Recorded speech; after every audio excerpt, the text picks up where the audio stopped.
我叫秦渊，是穿越到花楼的理科生。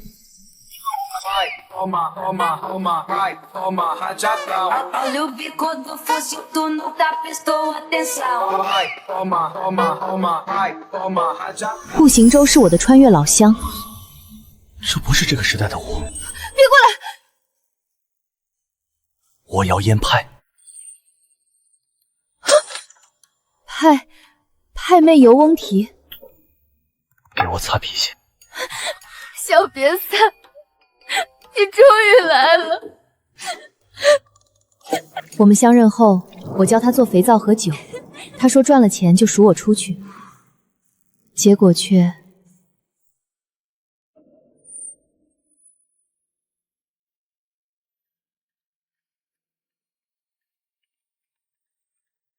顾行舟明明说今晚要去盘点帆船的货物，可他走的方向根本不是码头，他到底要去哪儿？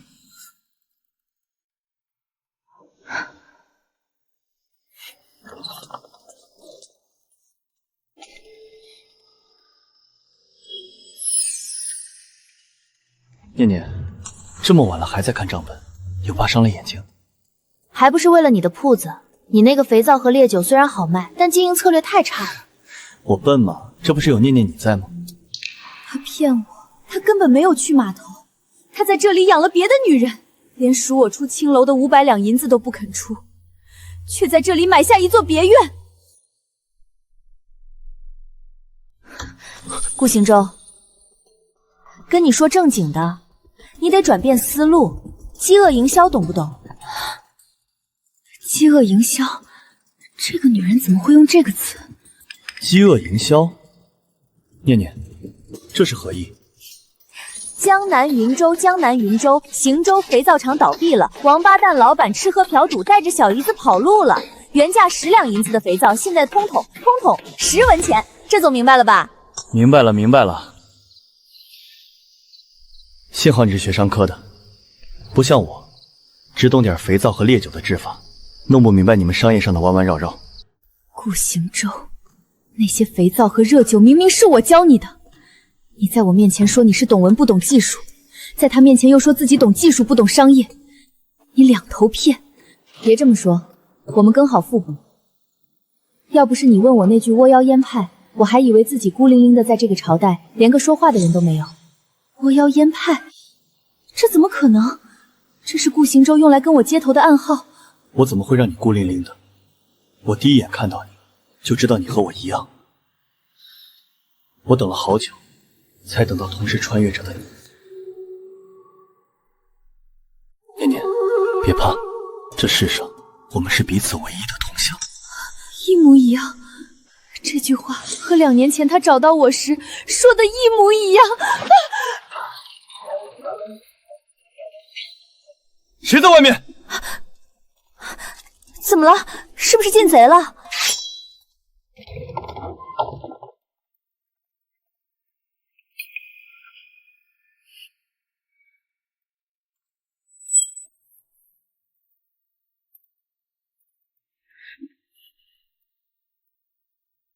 行舟，应该是隔壁的哈吉米吧？最近总是乱窜弄倒东西。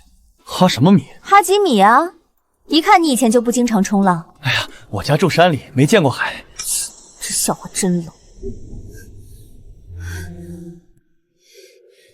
顾行舟，唯一的同乡是吧？好，太好了。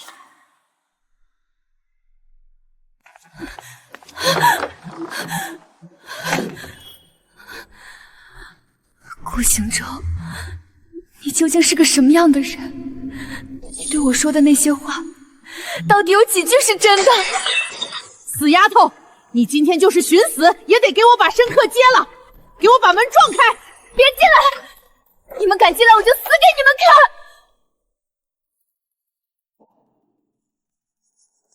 这间房我包了，任何人不准靠近。哎呦，公子您里边请，这丫头性子烈，您多担待。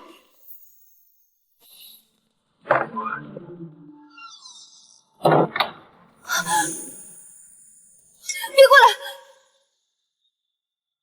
我要烟派。派妹游翁啼，给我擦皮鞋！小别撒！我还以为我只能死在这个鬼地方了。没事了，别怕。你带我走好不好？老鸨说只要500两银子就能买到我的生气书，你带我离开这里。对不起，我拿不出500两。刚才你在门外不是给了老鸨1包银子吗？那是我的全部身家。我刚穿过来的时候，这具身体的原主就是个穷书生，家徒四壁。刚才那包银子还是我变卖了祖宅才换来的，就为了今晚能进来见你一面。渊渊，我也想赎你，可我试过考科举，可这个时代的文人从小苦读，那些八股文和策论我根本考不过。我想做买卖，又不懂什么赚钱的技术，连个算盘都打不明白。我真是个废物，遇到老乡都救不了你，可能要你在这青楼多等我一阵子了。等一下，你说你不懂技术？是，我一点都不懂。我是理科生啊，我会。你会什么？我们可以造出这个时代没有的东西。猪油加草木灰能做肥皂，发酵的酒液可以提纯出高浓度酒精，只要能做出来，一定能赚大钱。这是简易蒸装置，用陶罐和主管搭出来，注意接口的地方一定要用黄泥封死，不能漏气。通过加热让酒精先挥发，再经过主管冷凝，就能提纯出烈酒。我记住了。还有这个，猪油和草木灰精炼，控制好皂化反应的比例，做出来东西叫香夷子，比古代的土碱去污力强100倍。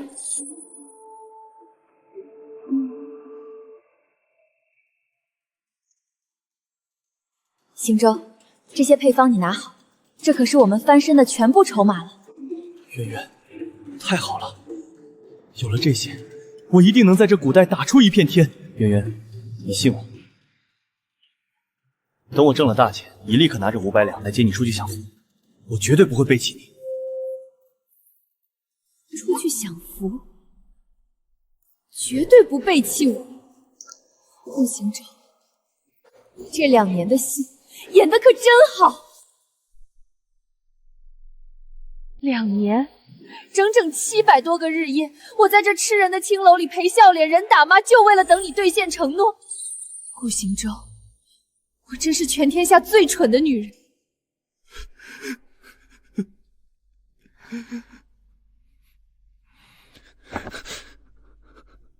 鸳鸯，我对不起你。怎么了？发生什么事了？运去扬州的那批肥皂和烈酒，船在江上翻了，货全打了水漂，连水手的安家费都得我出。我不仅没赚到钱，还欠了一屁股债，赎你的钱又没着落了。没关系的，我们还有时间，慢慢来。人没事就好，钱没了可以再赚。我教你的技术还在，总能东山再起的。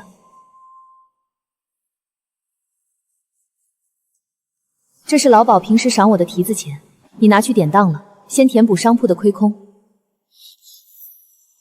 渊，你就是我的活菩萨，我发誓，这辈子绝不负你。上个月你传信说，香姨子已经在京城铺开路子了，这回总该赚到现银了吧？渊渊，你不知道做生意的难处。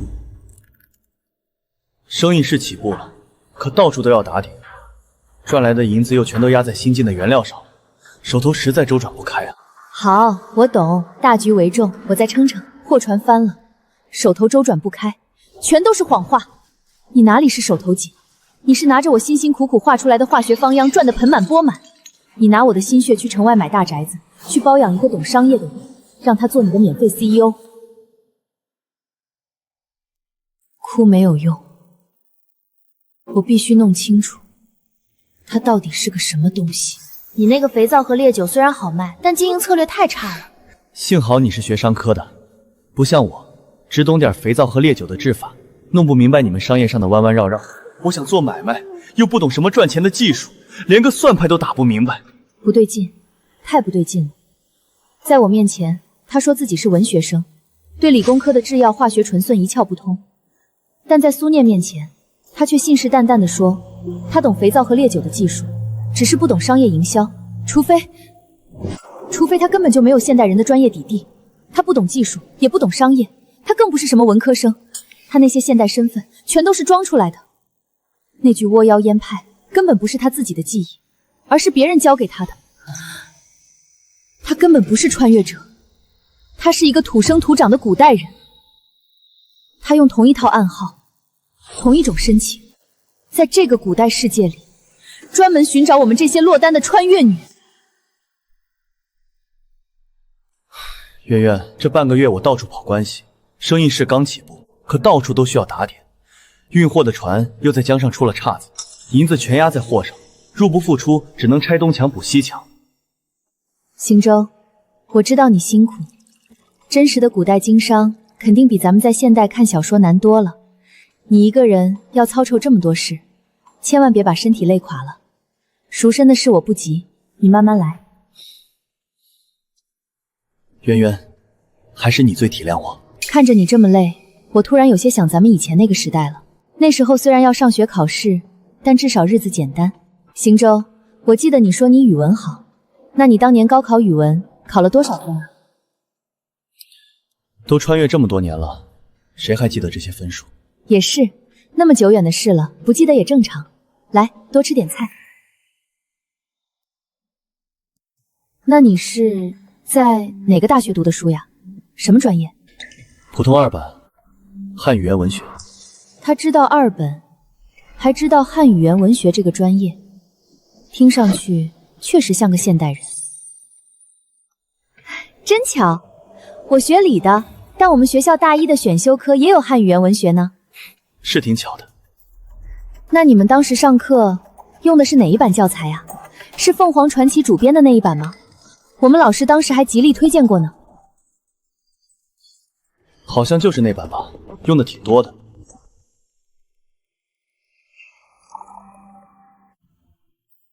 凤凰传奇不是唱歌的吗？压根儿就没主编过汉语言文学教材啊。不过也不排除他确实记不清了，随口附和我的可能。光靠这几个提问不能完全下定论，我还需要换别的方式试探一下。得不到的永远在骚动，被偏爱的都有恃无恐。行舟，我突然卡壳了，这首陈奕迅的歌下半句是什么来着？你跟着唱一句，帮我回忆回忆。陈什么迅？这唱的都是些什么淫词艳曲？骚动，有恃无恐，这根本不符合平仄押韵，这要我怎么接？哎，我不爱听这首歌，当时大街小巷都在放，我听的耳朵都起茧子了，歌词早忘了。这样啊，我还以为咱们能一起唱一唱，回忆一下呢。你要是想听歌，下次我买个唱曲的丫头回来，天天给你唱。眼看着天气要冷了，再过不久就是11月了。以前在现代的时候，你双11都是怎么过的呀？就跟家人一起吃顿饭，平平淡淡的，毫无波澜过。一家人在一起吃饭，挺好的。圆圆，商铺里还有一堆账目没盘完，我不能多待了，得赶紧回去。好，生意要紧，你快去忙吧，我就在这儿等你。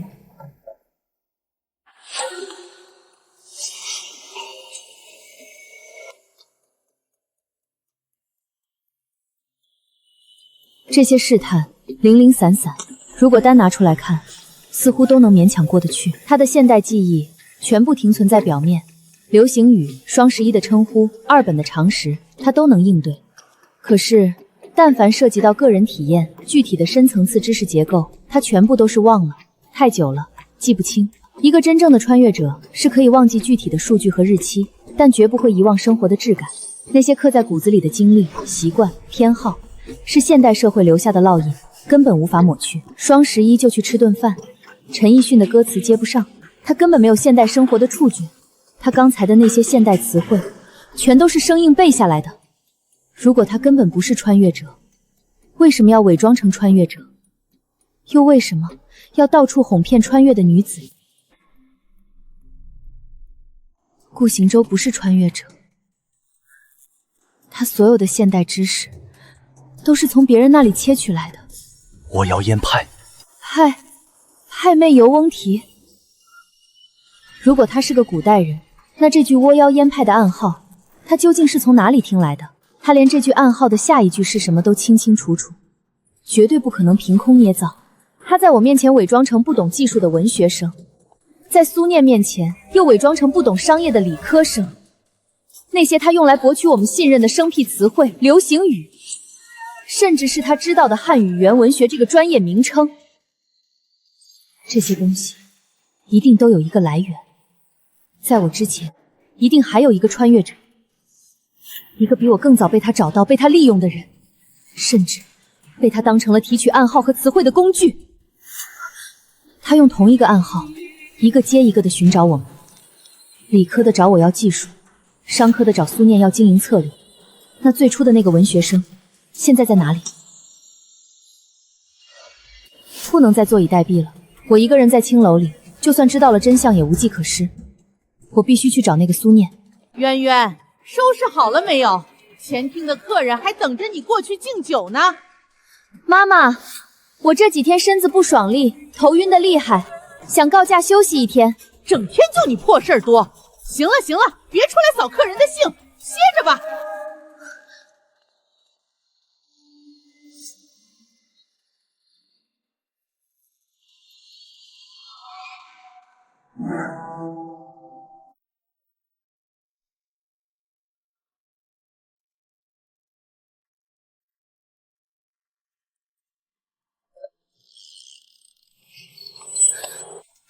你谁啊？怎么随便推门进来？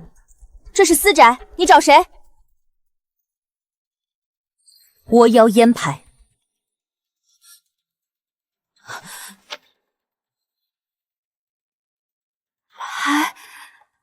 还没有王提，难道你也是？没错，我也是穿越来的。太好了，我真的以为这世上就只有我和行舟2个人了。你是怎么找过来的？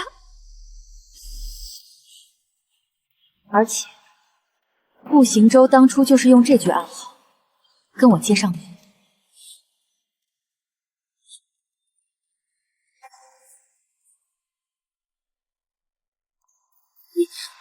你说什么？我说，2年前顾行舟在青楼里找到我，就是用这句暗号和我认了老乡。不可能，这绝对不可能！他亲口跟我说，我是他遇到的第一个，也是唯一的一个同乡。他说他等了好久才遇到我。唯一的同乡，这句话，他当初找到我时，也是一字不差的这么对我说的。你到底是谁？你是不是看行舟现在生意做塌了，故意跑来这里挑拨离间的？你想抢男人直说，别编这种荒谬的谎话。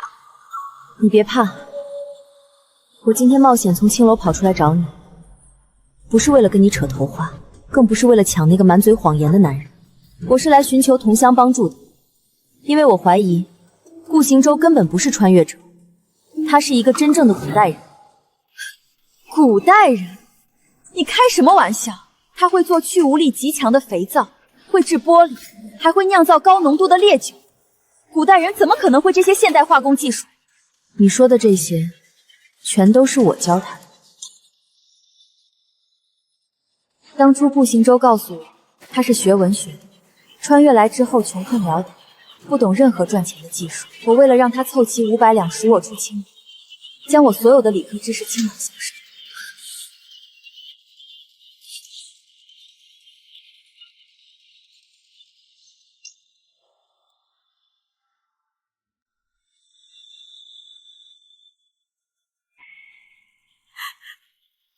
但我没想到，他又拿着我教给他的这些技术，跑来哄骗你，让你这个商科高材生心甘情愿地替他打理账目，制定商业策略。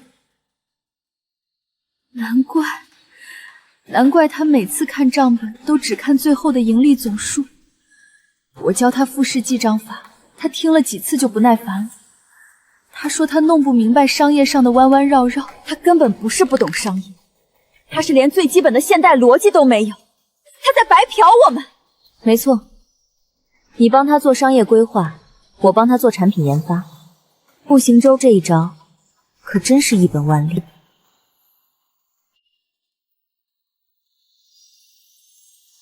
我叫苏念，秦渊。既然他是个古代人，那他一开始的暗号是从哪里来的？他是怎么知道穿越者这回事的？这也是我最害怕的。既然他在我面前装文学士，在你面前装理工男，那一定还有一个真正教他这些词汇的第一个人。他用同一套流程，一个接一个的找我。那个最早被他找到的人，现在怎么样了？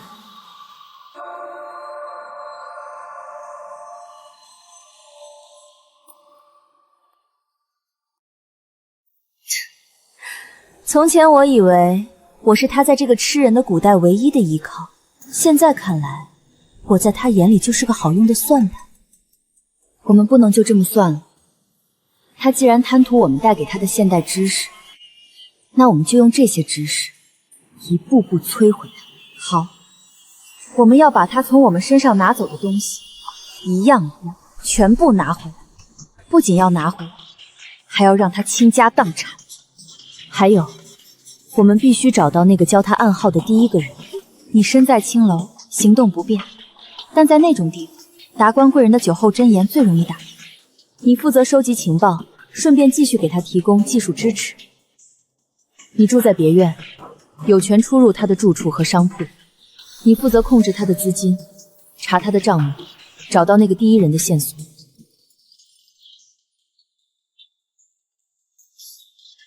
顾行舟不是喜欢空手套白狼吗？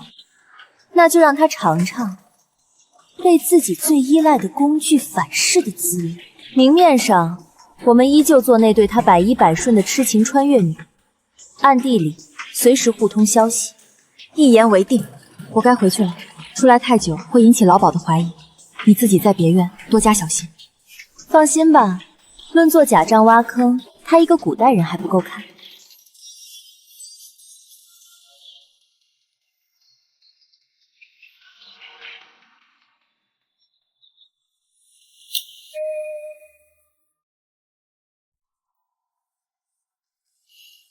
渊渊，画慢点，别累着眼睛。行舟，这可是我琢磨了好几个晚上的新法子，只要火候控制得当，绝对能烧出透明的琉璃。渊渊，你放心，这批琉璃卖出去，我就是砸锅卖铁也要凑够500两来接你。好，我等你。这半个月，秦渊在青楼打听到的消息果然没错。顾行舟的商号已经扩张到了邻的州府，每个月的流水足足有上千两，净利润这么高，他却天天在秦玉面前哭穷，一分钱都不肯拿出来赎人，真是把空手套白狼玩到了极致。不过，这些账本里没有任何关于那个第一人的线索，他把秘密藏在哪里了？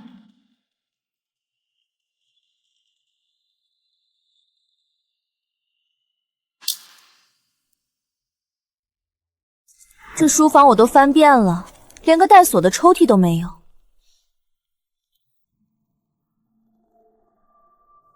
没有夹层，声音是实的。难道他没把东西藏在这里？不对，顾行舟这种极度虚伪又自负的骗子，防备心极重，他绝不可能把重要把柄放在自己视线之外的地方。这书房是他每天待得最久的地方，东西一定在这里。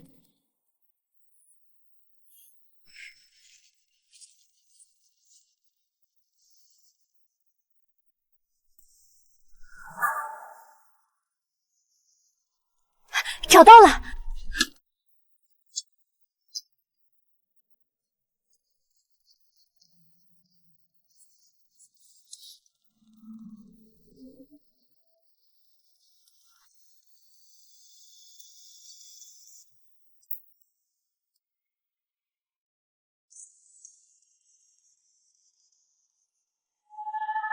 狩猎计划，他把我们当成猎物。甲女姜词，文科，知彼世俗语，歌谣诗词，可作暗号以辨同类。然其于器物制造之术，能述其形而难操其术，价之以诈尽，可舍。这就是那个教他暗号的第一人。价之以诈尽，可舍。他把姜词怎么了？杀了，还是关起来了？隐隐奇渊，理科，技术核心，精通各类方物制造之法。困于青楼，易控制。困在青楼，所以只要不给赎金，秦渊就会为了那一丝希望源源不断的提供配方。顾行舟，你好狠的心！丙女苏念，商科，精通笔试之经营谋略，可完善商业库价，处理账目。现安置于别院，易哄骗。好一个易哄骗！哈基米南北绿豆，假口述，比西俗语。我超威，穿越给我穿好的啊！假口述，比西俗语，每一个字，每一首诗，都是他从那个叫姜词的女孩套出来的。这根本不是什么穿越老乡的相认，这是一场彻头彻尾的利用。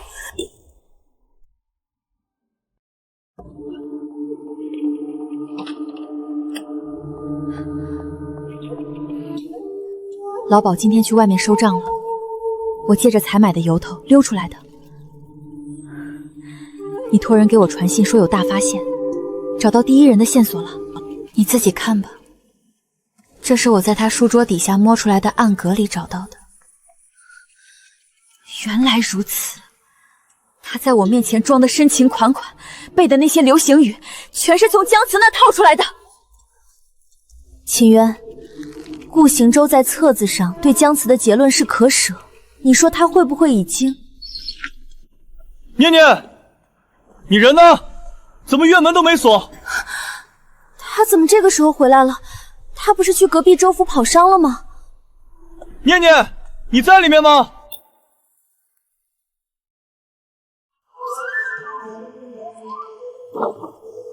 大白天锁什么门？我进去。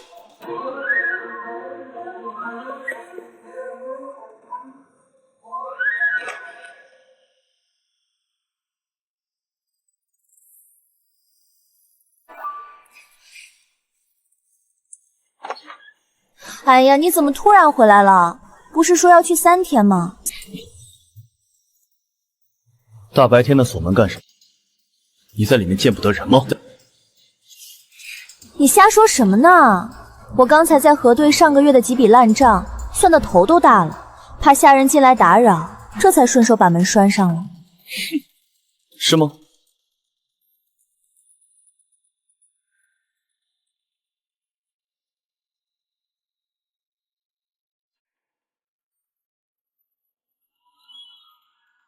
这屋里莫不是藏了什么别人？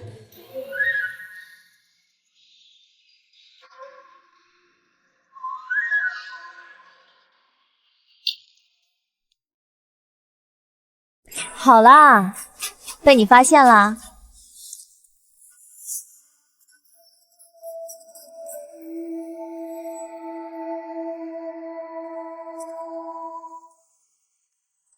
你来的这么突然，害得人家都没把惊喜藏好。这是什么？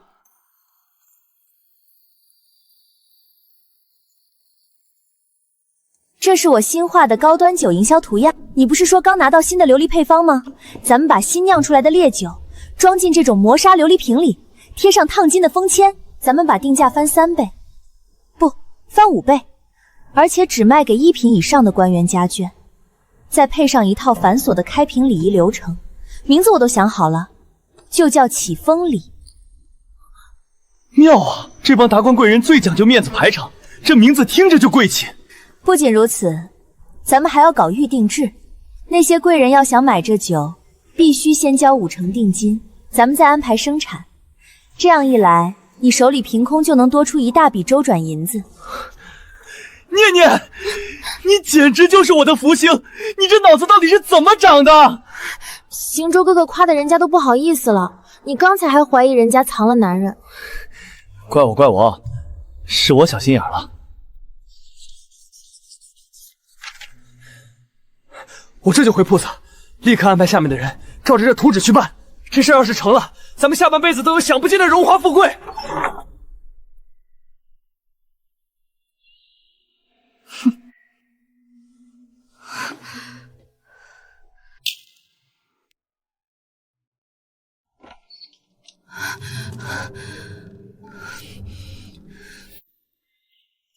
他刚才看我的眼神，哪里是看一个爱人，分明是看一只能下金蛋的母鸡。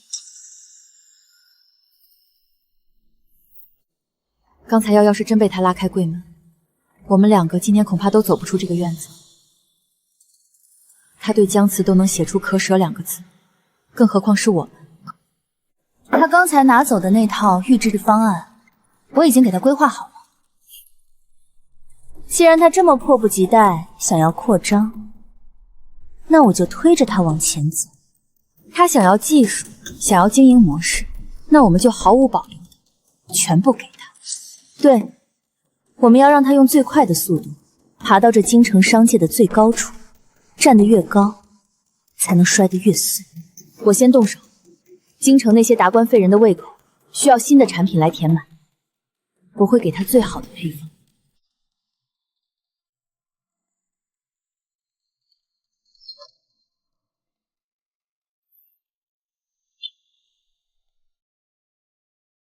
星舟，我听老鸨说，京城里那些贵妇人对咱们的香姨子已经有些腻了，嫌弃没什么新意。我这2天翻来覆去睡不着，又想了个新方子。什么新方子？快说！在制作香姨子的时候，加一味特殊的冰片粉。富贵人家的夫人最怕热，这加了冰片的香姨子，洗完后手心生凉，全身舒爽，她们绝对爱不释手。而且，咱们可以对外宣称这是宫廷秘方，有清凉解暑、紧致肌肤的奇效。这批新货定价能直接翻1倍。冰片粉，这玩意儿在药铺里便宜得很，加进去居然能翻倍卖。渊渊，你真是我的摇钱树！我连夜让人去配料，明天一早就投入生产，最快发往京城各大府邸。好，你路上慢点，注意身体。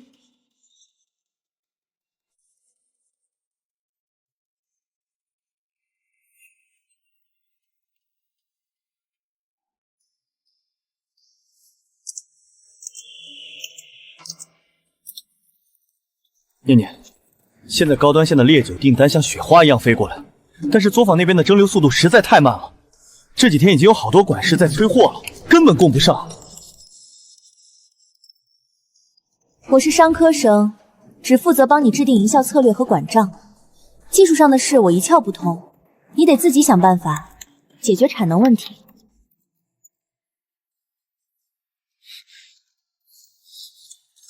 渊渊，不好了，烈酒的产量跟不上，前面催货催得紧，之前的设备一天只能出10坛酒，这可怎么办？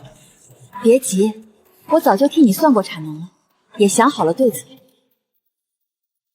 你过来看，现在的问题在于蒸疗冷凝的过程太慢。你看这套新体系，把所有的冷凝管全部加粗加紧，出液口直接开大1倍。加粗冷凝管？对。而且底下的火候不能用温火，必须改成猛火急催。火候越大，酒液气化越快，顺着加粗的管道出来，产量立刻能翻3倍。这么简单粗暴，我就说嘛，只要火足够大，出酒肯定快。你今晚就让工人连夜改设备。好，我这就去。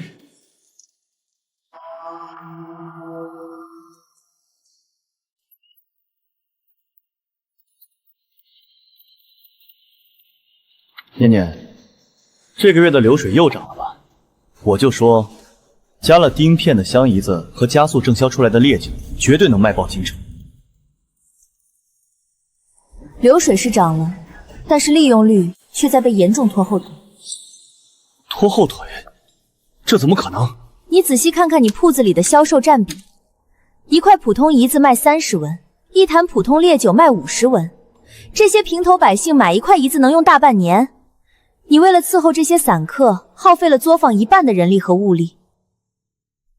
可是薄利多销嘛，这平民市场基数大，总能赚一点是一点。基数大有什么用？全是在浪费产能。现在京城的高官贵妇都在排队买你的冰片皂和启丰里泪酒，那是卖给一品大员的，一瓶酒就能卖50两白银。顾行舟，你想想，一瓶酒卖50文和卖50两，哪个赚得多？你现在还在做那些掉价的低端货，这会让那些达官贵人觉得行柔记的牌子不够尊贵，品牌一旦被拉低，那些贵人就不会再买单了。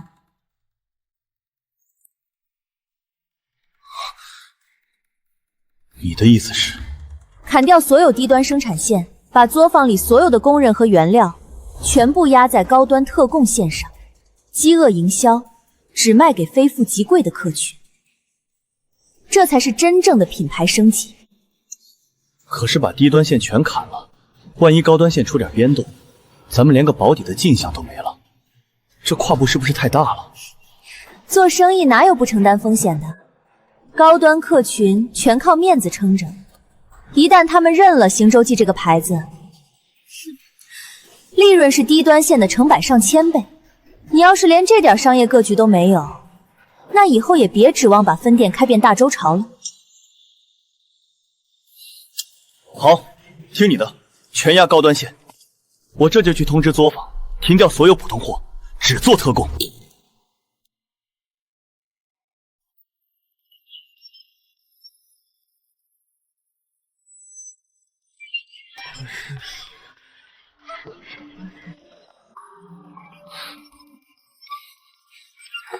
东家，前面的货全卖空了，可是外面还有好多大人府上的管事在催，甚至愿意出双倍的价钱买咱们的特供酒和冰片皂啊！作坊那边不是日夜赶工了吗？怎么还是供不上？产能跟不上是好事，这说明市场已经完全被我们炒热了。可是没货卖，只能眼睁睁看着银子流走啊！谁说没货就不能收钱了？咱们搞预售制。预售制？对，货还没生产出来，先让客人交50%定金，告诉他们由于工艺复杂、选料严苛，需要1个月后才能交货，而且交了定金的才能拿到专属的会员牌号。货都没见到，他们肯先掏钱？他们买的不是货，是面子，是稀缺性。你试试不就知道了。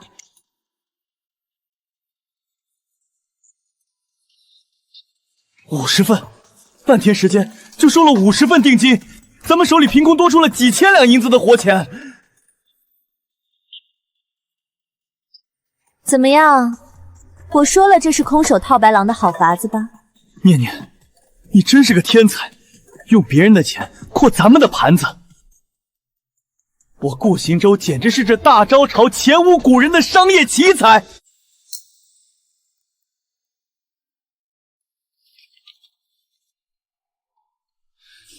念念，这2天的预售单子怎么少了？因为很多人还在观望，50两银子一瓶酒，毕竟不是个小数目，咱们得再推他们一把。怎么推？签承诺书，在每份预售订单上附带一个条款，100日无忧，假一赔10。只要客人对品质不满，不仅全额退款，咱们还另赔同等银两。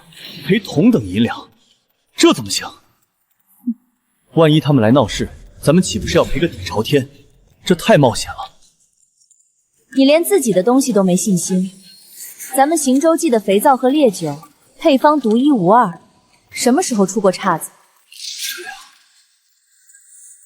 情侣的配方，次次好使，次次赚钱。早的行政立法也是他熬夜弄出来的，绝不可能有问题。这承诺书就是个噱头，根本没人会真来退货。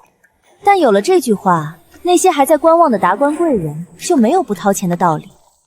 这可是白捡的定金啊！你说的对，我的配方绝对没问题。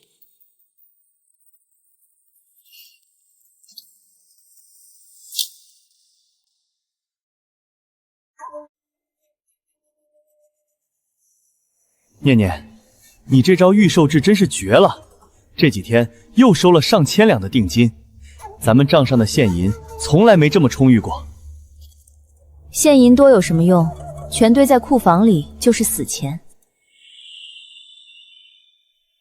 那依你的意思，扩产能啊！你收了这么多定金，1个月后要是交不出货，那些达官贵人能扒了你的皮。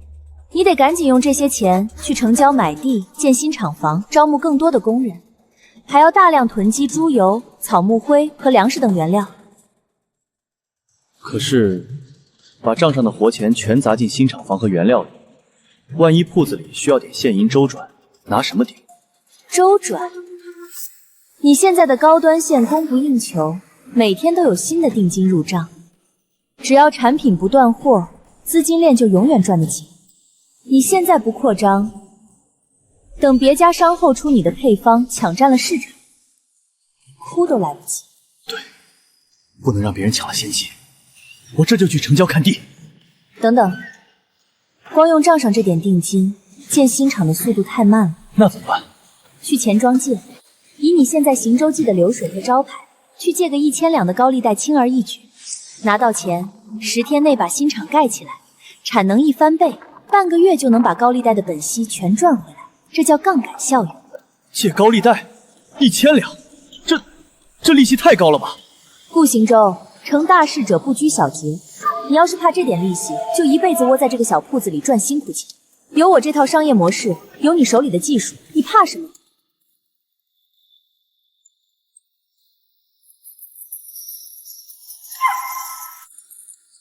干了！这就去钱庄。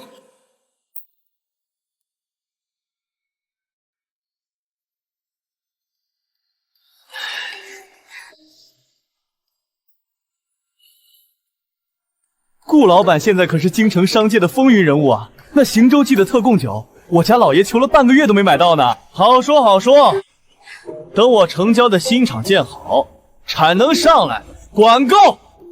今天大家敞开了喝，全算顾某的。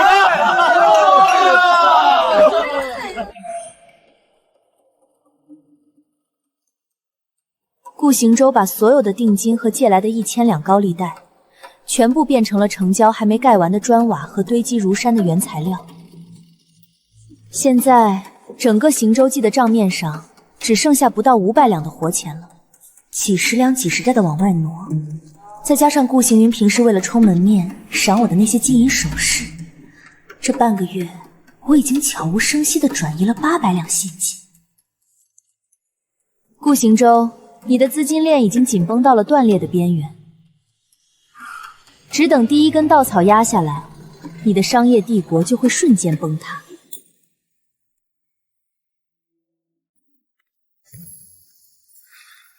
圆圆，最近铺子里的事太多，新厂那边也离不开人，我今天只能待一小会儿。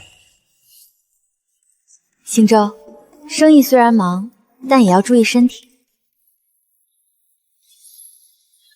对了，我上次给你的加粗冷凝管的图纸，作坊那边改的还顺利吗？出酒量提上来了吗？改好了，产量确实翻了3倍，不过就是烧得太猛，酒味闻起来有点刺鼻。不过那些贵人都说这是烈酒够劲的缘故，抢着买的。那就好。那赎身的事……哎呀，渊渊，你不要总是催嘛！我都说了，钱都投进新厂了，等下个月利润回笼，我一定给你赎身。你再忍忍。我还有个饭局要应酬，先走了，你自己照顾好自己。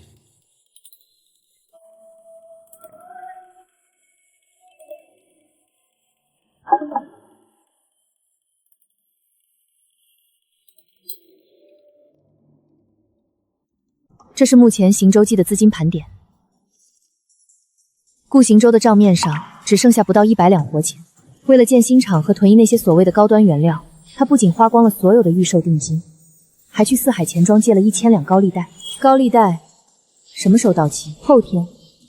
四海钱庄的背景是京城兵马司的统领，他们放出的利滚利，到期要是还不上1300两，就能直接把顾行云的铺子封了，人拉去卖苦力，做得漂亮。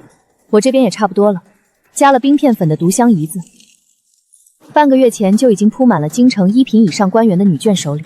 算算时间，化学毒素渗入肌里，也就是这2天，大面积的红肿溃烂就会爆发。还有那批猛火催出来的烈酒呢，含有大量杂醇的毒酒，这2天已经被那些达官贵人在各种宴席上喝得干干净净了。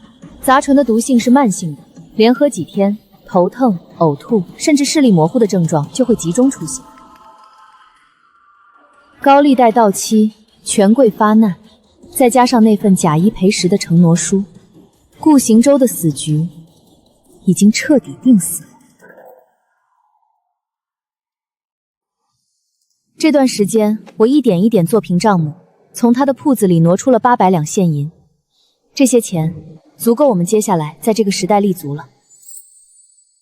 既然万事俱备，我们也是时候抽身了。是啊，雷都已经买好了，引线也点燃了，接下来就让顾行幽这艘千疮百孔的破船自己沉入江底吧。你那边收尾干净点，不要给他留下任何账面上的把柄，也不要留下你的任何踪迹。放心吧，别院里我的所有东西，甚至是一张纸片，我都已经收拾好了。顾行舟就算把别院翻个笔触天，也找不到我半点痕迹。好，我们在城外10里坡的破庙会合。秦渊，等我，我去接你出来。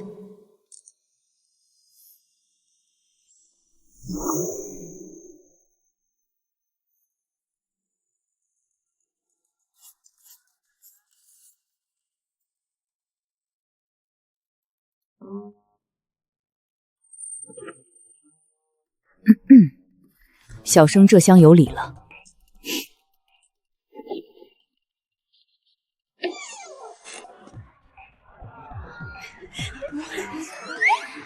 顾行舟不是一直用钱来拿捏我们吗？今天我就要用他铺子里的钱，光明正大的把秦晕从那个鬼地方拉出来。你这死丫头，真当自己是金枝玉叶了？那个姓顾的穷酸商人都半个多月没来送钱了，你还天天摆着一副臭脸给谁看？今天李大人来听取，你就是绑也得给我绑过去。妈妈，我这几日染了风寒，怕过了病气给李大人，砸了咱们醉春花的招牌。少拿这套糊弄我！来人，把他给我拖到李大人的雅间去。500两，我要替秦渊姑娘赎身。哎呦，这位公子瞧着面生啊！秦渊可是我们这儿的摇钱树，这500两怕是……这500两是行价，醉春风的规矩我懂，要是嫌少，本公子这就拿着钱去对面的翠红楼。别，公子说笑了，够了，我这就去拿他的申契书。公子，手续都办妥了，秦鸾从现在里就是您的人了。秦姑娘还不走？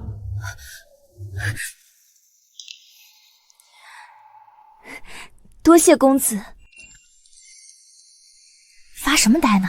走啦！我在这青楼里等了2年，等那个说着唯一同乡的男人来救我，可他只会用谎言榨干我的价值。我万万没想到，最后将我拉出这风月场给我自由的，竟然是同样被他欺骗的你，念念。走，回家。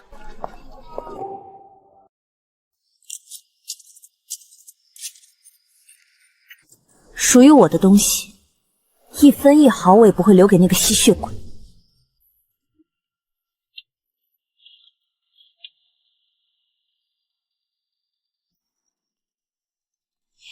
顾行舟，你给我买的每一件东西，都是用我挣的钱付的账。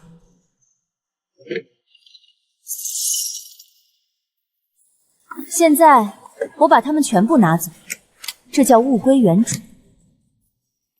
姑娘，前面的东西都搬上车了。把这箱子搬走，还有那边床铺上的锦缎被褥也全部卷起来带走。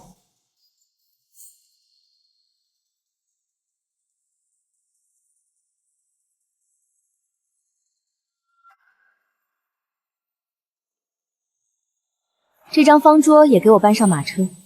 姑娘，这桌子也要？对，搬走，都是花的我的钱买的。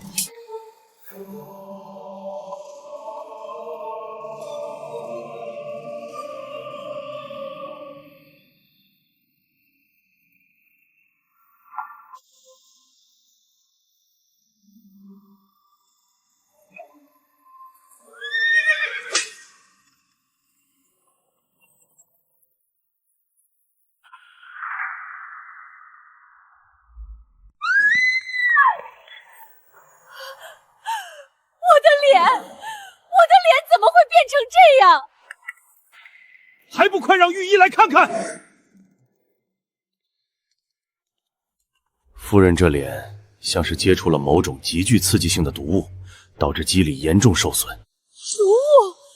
我每天除了吃饭喝水，就只用了那个行舟记卖的冰片香一次。他们说能清凉解暑、紧致肌肤的。这就对了。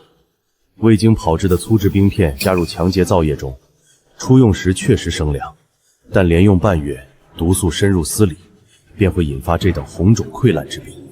行舟记，好一个奸商，竟敢拿这种毒物糊弄到我尚书府的头上！来人，拿着我的名帖去顺天府，给我查封了那个行舟记！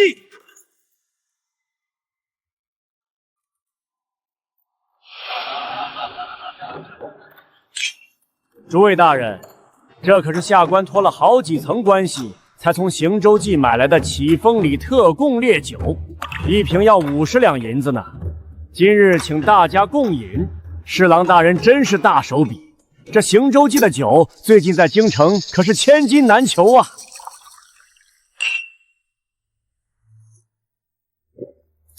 果然够烈，这酒劲儿真是霸道。是够烈的。老夫怎么突然觉得头有些晕？我的肚子像火烧一样，我的眼睛怎么有2个侍郎大人？我看不清了，好疼！这酒里有毒，快传太医去京兆尹报案，把那个卖酒的顾行舟给我抓起来！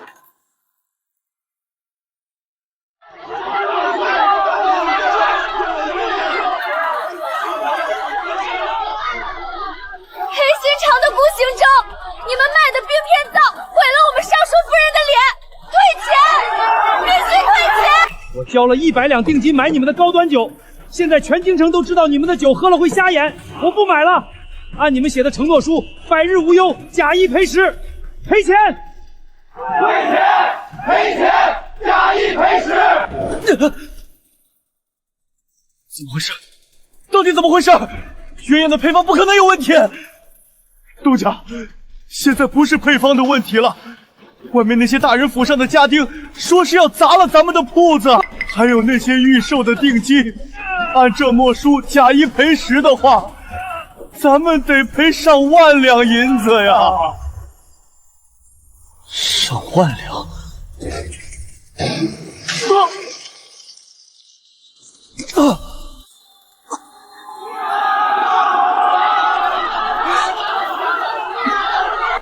你就是顾行舟，跟我去顺天府走一趟。今天见不到赔偿的银子，我就把你这铺子砸了抵债。别走，别走，别走！我去拿钱，我去拿钱，我去账房拿钱赔给你们。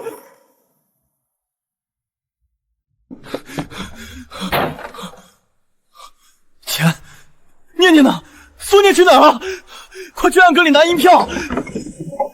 钱呢？我收的几千两预售定金呢？没了，全没了，账面竟然被做平了，1分活钱都没给我留。顾老板，这是在找钱呢。李掌柜，您怎么来了？高利贷到期了，本息一共1300两。外头都在传你的酒喝瞎了人，你要是不还钱，今天我就把你这铺子连地皮一起收走。李掌柜，宽限几天，就几天，我城郊还有个正在建的新厂。哼，少废话，给我搜，搜不出现银，就把人给我打残了，扔到顺天府去。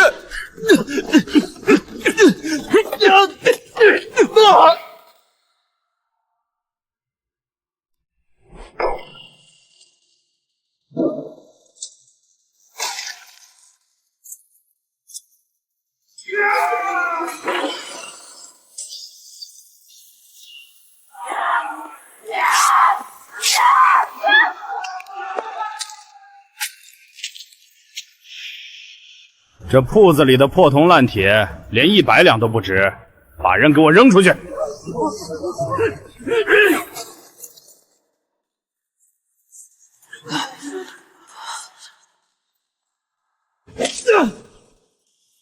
顾行舟，你还我的500两定金！说这是高端特供，结果喝了能让人瞎眼！你这个丧尽天良的奸商！别打，别打了，钱不在我这儿。顾行舟，尚书大人、户部侍郎联名报案，控告你制售毒物，谋财害命。尚书夫人脸面溃烂，侍郎府3位官员双眼重影，至今未能下床。我冤枉，配方不是我弄的。顺天府引令查封行舟记全部产业，将你打入死牢，供走。是秦渊，那个青楼女子写的配方，账本是苏念做空的，他们合谋害我。呸！大男人开铺赚黑钱，事发把脏水泼女人身上，要不要脸？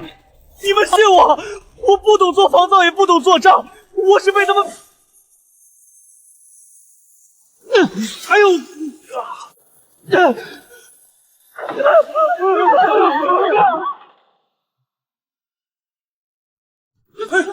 站住！站住！站住！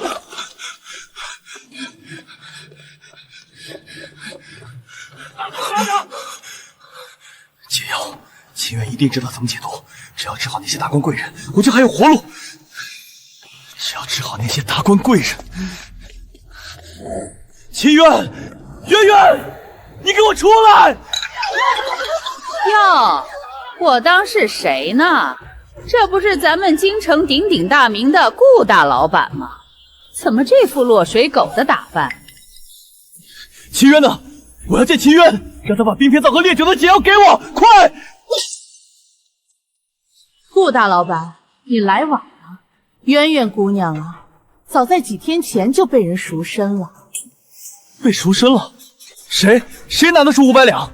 一位俊俏的小书生，随手就是500两银票。不过嘛，我在这风月场里看人这么多年，那小书生走路的姿态、说话的调调，一看就是个女扮男装的姑娘。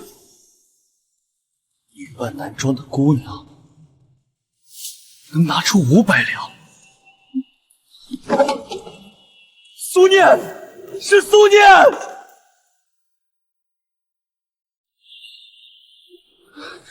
女扮男装的书生，500两，是苏念，一定是他。难怪账面上干干净净，他早就把钱挪空了，拿着我的钱去赎了秦渊。他们什么时候联系上的？秦渊被困在青楼，苏念被我安置在别院，他们根本不可能见面。他们一开始就知道彼此的存在。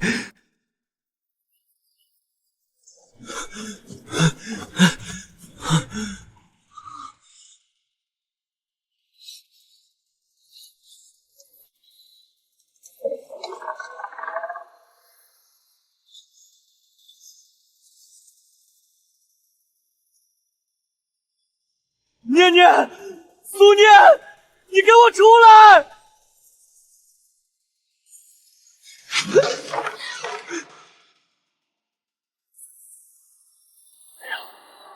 全都没了。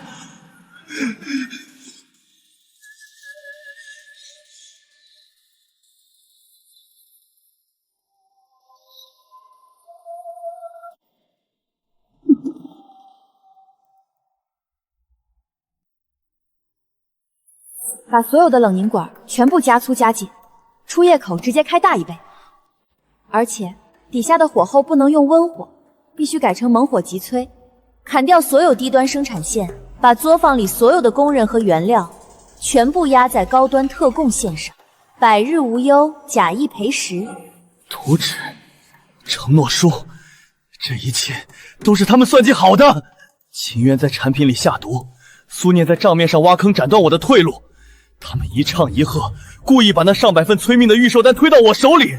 咱们搞预售制，我以为我在白嫖他们的脑子，我以为他们是我豢养的摇钱树，结果我才是那个被他们提着线玩弄的提线毛偶。早就识破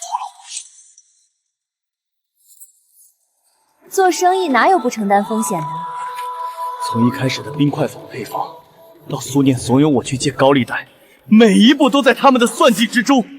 他们看着我沾沾自喜地走进死局，看着我签下假一赔十的契约，看着我为了那些毒产品倾家荡产。秦渊，苏念，我顾行舟做鬼也不会放过你们！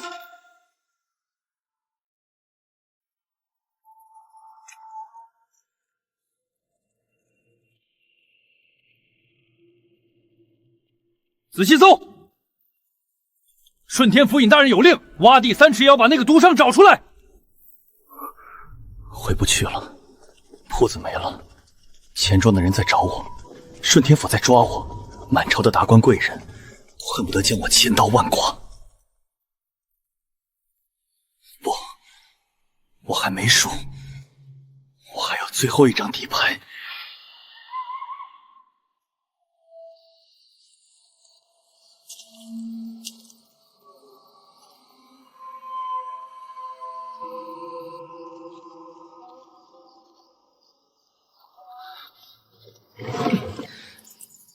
秦乱和苏念这两个贱人跑了没关系，我手里还有一个真正的穿越者。姜子，你那个脑子里肯定还有能救命的现代知识，就算要把你拆国取髓，我也要逼你把脑子里的现代知识全部吐出来，平息外面的烂摊子。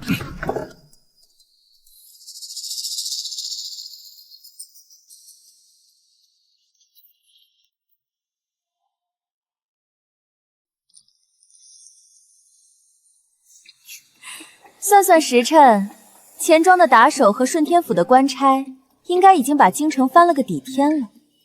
顾行舟现在恐怕连只阴沟里的老鼠都不如，他被逼到了绝路，找不到我们，也没有钱跑路，他唯一的选择就是去找他手里剩下的最后一张牌。姜慈，那个被他在名册上判定为可舍的第一个穿越者，只要我们派去的人盯紧他，他为了活命一定会亲自带我们找到那个地窖。两位姑娘，鱼上钩了。人在哪儿？城西顾家荒废的老宅后院，他搬开了一块青石板，钻进了一个地下的暗道里。兄弟们已经在周围布控，随时可以动手。走，去见见我们那位真正的同乡。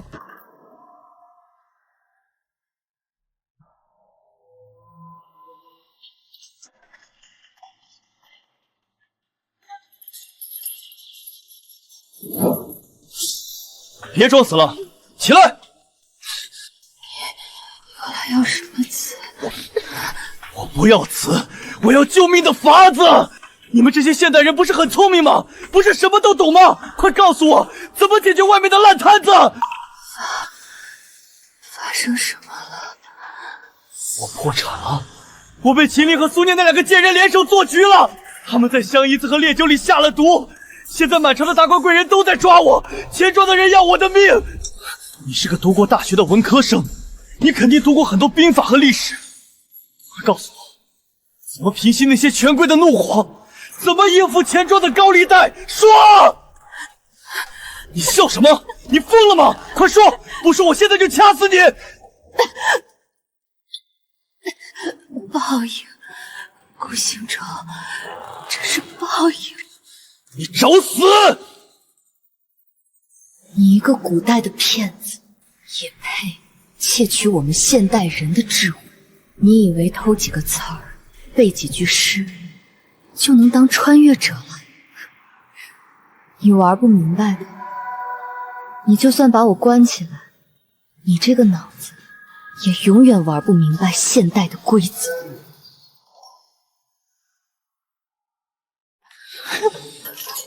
你一个连化学反应副作用都不懂，连资金盘崩盘后果都不明白的古代废物，也配妄图掌控我们？闭嘴！你这没用的废物！你给我闭嘴！快告诉我怎么解决危机！没救了，你死定了！你费尽心机偷来的那些彩儿，根本救不了你那满是窟窿的破船。报应，这就是你贪得无厌，把别人当畜生圈养的下场。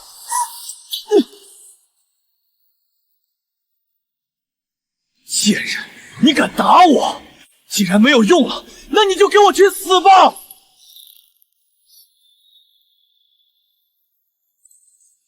住手！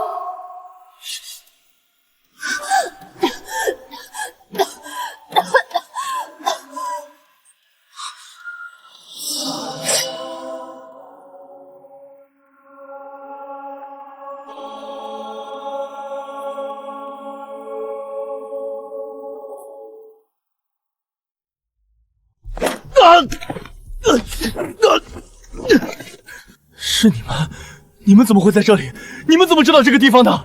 顾行舟，你也太高看你自己了。你以为这京城里还有我们找不到的地方吗？你们俩早就认识，你们竟然合伙骗我！合伙骗你，顾行舟，你也配用骗这个字？为什么？我给了你们最好的生活，我给秦云承诺，给苏念买别院，我让你们过上了人上人的日子，你们为什么要毁了我的产业？你给的，顾行舟，你那引以为傲的商业帝国，每一块砖，每一两银子，都是踩在我们3个人的脊骨上建起来的。你以为你在狩猎，但从你拿起清渊的配方，签下我写的承诺书那一刻起，你不过是我们手里一颗随时可以引爆的棋子。为什么？你们这2个女人是不是疯了？我本来打算赚够了钱，把你们2个都接进城里的大宅子享清福。你们女人不就是想要钱和男人的宠爱吗？你们本该斗个你死我活，为什么要毁了我的家业？顾行舟，你家就算没镜子也有尿吧？自己什么能力心里没数吗？也就是在古代，在现代，你都是进场都要托关系的选手。我们之所以被你骗，只是因为我们身处一时太孤独，才被你从别人那里偷来的几个词汇蒙蔽了片刻。你个小瘪三！啊！不要啊，任远！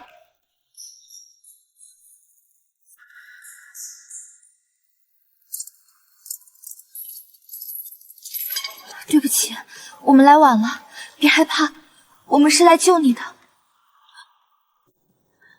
3个不同命运的现代女孩，在这暗无天日的地方，在这一刻真正的相连了。圆圆，念念，你们不能这么对我！我们是唯一的同乡啊！这世上只有我们4个是同乡，我错了，我鬼迷心窍，求求你们救救我！只要你们帮我度过这次难关，我给你们当牛做马。青鸾，你不是喜欢看跳舞吗？我给你跳！来杯好茶，摇一摇，摇一摇。顾行舟，你发什么神经？你已经完蛋了。早在我们来这儿之前，我就已经给顺天府尹送去了一封匿名举报信，里面附带了你所有的假账本和资金去向的证据。外面的官差、钱庄的打手，还有那些被你坑惨了的达官贵人，正排着队等着生吞活剥了你呢。把他拖上去，扔到大街上。不，我不要出去，放开我！清源，苏念。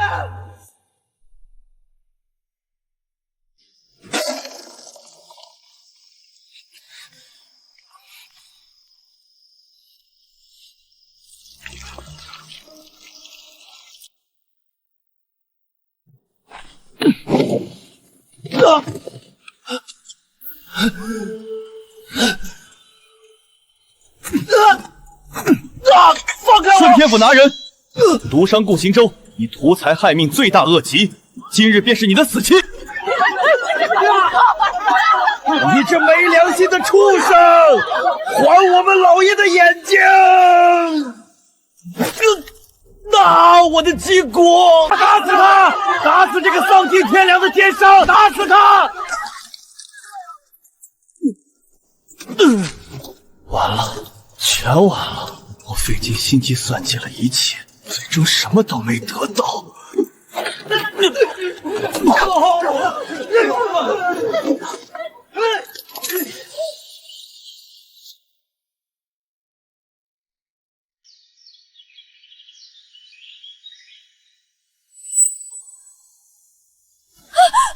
别打我！我说我被……姜慈，别怕，你看看四周，你已经得救了。这里没有地窖，没有孤行咒。你整整昏睡了3天。郎中说你饿得太久，身体亏空的厉害，再晚2天送医，神仙也难救。孤行咒呢？顺天府判了秋后问斩，他那铺子被查封，变卖用来赔偿苦主了。那些被他坑了的达官贵人，每天都花钱打点牢里的狱卒，他在里面每天都在受大刑。我以为我这辈子都会死在那个地窖里，我不知道我做错了什么，要受这样的折磨。你什么都没有做错，错的是那个贪得无厌的掠夺者。从今天起，没有人能再欺负我们。姜慈，我们3个才是真正的同乡。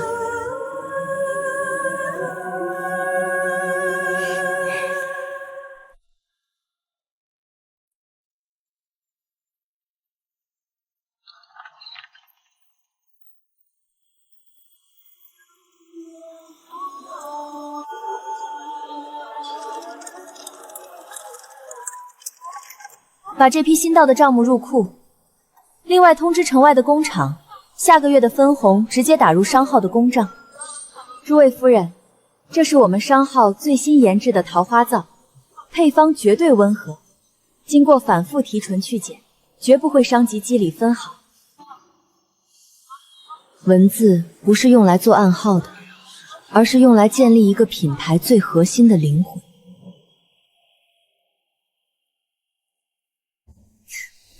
说起来，咱们3个能在这个时代凑到一起打下这片家业，还真得感谢那个姓顾的渣男。别提那个晦气的名字，这种感谢就免了。绊倒你的石头永远不值得感谢。我们能有今天，全靠自己站起来。以前我总觉得我们被命运丢进了一片荒漠里，一听见同乡的暗号，就以为找到了绿洲。可走到今天，我才彻底明白，真正的绿洲从来都不是某一个从天而下的人，真正的绿是我们彼此。